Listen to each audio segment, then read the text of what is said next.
back, and then he gets another pitch, full count. Here we go. What's very confusing is the catcher didn't even touch it. No, it was gone. He just cleaned He was trying to it throw out. that through the backstop. Anyways, Okay, we're going to get into hockey. I'm but, going like, tonight, like, so I'm terrified. Oh, you're going I'm going tonight. Oh, my God, you're going to die. Yeah. One game here. Yeah. Just, we're up one game. The Toronto Blue Jays have never needed a win like they need a win tonight. Magic number's 4. They're playing 5 more baseball games. The Yankees have baseball games. They're okay, boys. They're okay. Red Sox throwing Garrett Crochet tonight, who is, I think, maybe the favorite for the American League Cy Young. Sewn up. Would you say, Crochet? Pretty good. Jays have Max Scherzer, who gave up 5 runs without getting an out against Kansas City. And the Yankees are throwing Max Fried at the White Sox tonight. So another tough night. So I can't wait, boys. Bet365. We need you. We need to be able to place bets. I hate baseball. In a few minutes, we're going to welcome in the general manager of the Toronto Maple Leafs, Brad Treliving. Sammy, you got all your pent-up questions over the summer ready for him? I just put them on the lineup there for you guys. Yeah. So, yeah. Start of a closer relationship this year. We're going to talk to the Leafs a bit more. I'm excited about this. We got, I don't know. I want to. You think so? I do. I do too. Yeah. I do too. Okay. We shaking a couple hands, greased a few wheels, Kip. Trying to get a couple All people right. on the show. All right. Get your questions ready for Austin and Willie and By the way, this is year 5.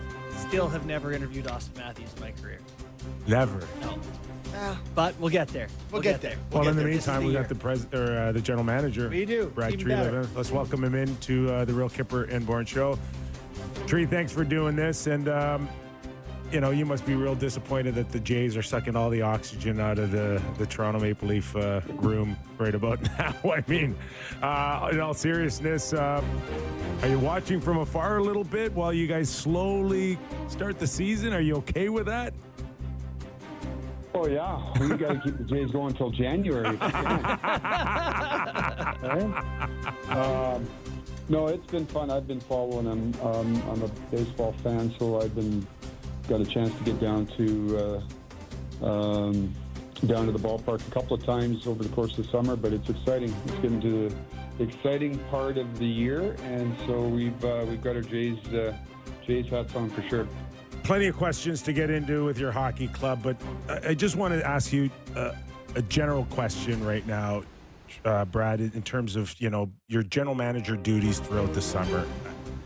There must be 85-90% teams right now that aren't overly pleased completely with their hockey club in terms of the visions that they have moving forward. I would put you included.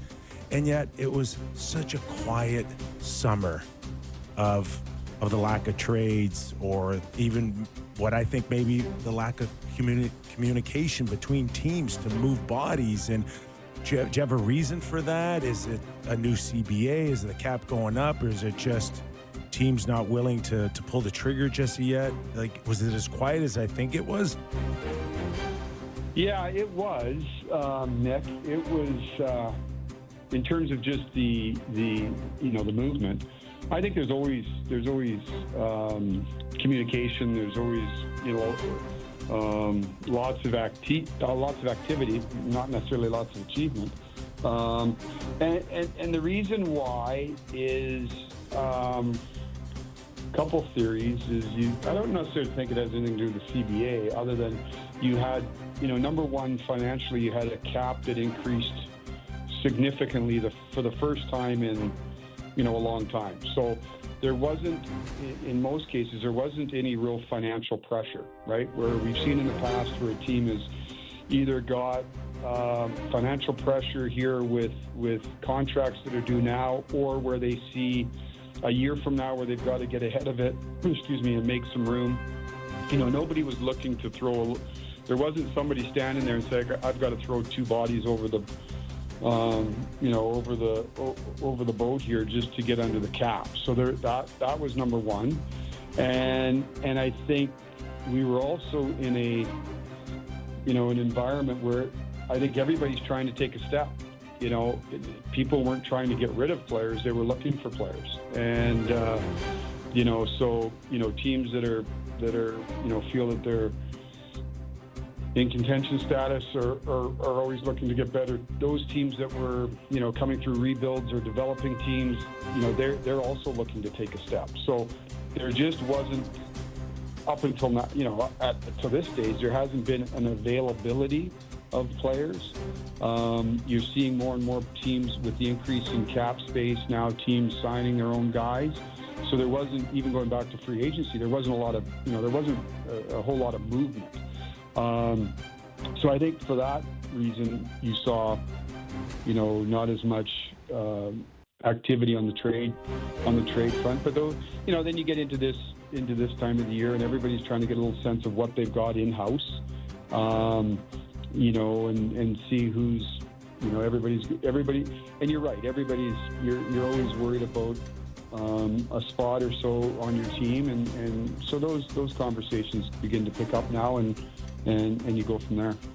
So, Tree, one thing that you've referenced in some pressers and even are sort of alluding to here is, you had wanted to add maybe another top six forward to play perhaps alongside Matthews and Nyes. What do you see, like, playoffs, when playoffs start, on that right wing position, what is the path to getting that solved, to finding the answer you want alongside Austin Matthews? Well, I think step one right now is seeing, I know everybody's focused on that one spot, and I get it, and certainly we are. But you don't know where chemistry is going to come from, right? You don't know where, who may have a match. You can sit here and put it down on a piece of paper, but everybody will have an opinion on it. But till you get out on the ice and you see who fits with who. And some of it, too, is sort of the job description, right? We all know what the prototypical top six forward looks like in terms of creating offense and those types of things, but sometimes it needs a little bit of a different ingredient, whether it's defensive player, somebody that can get in on a forecheck and create loose pucks, create space, all those types of things. So I think for us, we're not going to get ahead of ourselves in looking at the playoffs. We're looking at, and it sounds like a motherhood statement, but we're just kind of looking at tomorrow, right? Like that, we got to go through camp here and see if there's chemistry with different guys that we have right now, and so that's the process, right? You practice, you talk. Chief and I'll talk every day. We talk with our staff in here of different ideas. You're looking internally. You look externally. It's easy to say, let's go get a top six forward. Well, who is that? What is the cost? So that's really where we're focused at, Justin, is okay, we've got our group in camp. We're 6 days in or whatever we are. Is there a fit? We've seen Michelli up there. Right now they've had one preseason game under their belts. Max is just now back joining the group. He was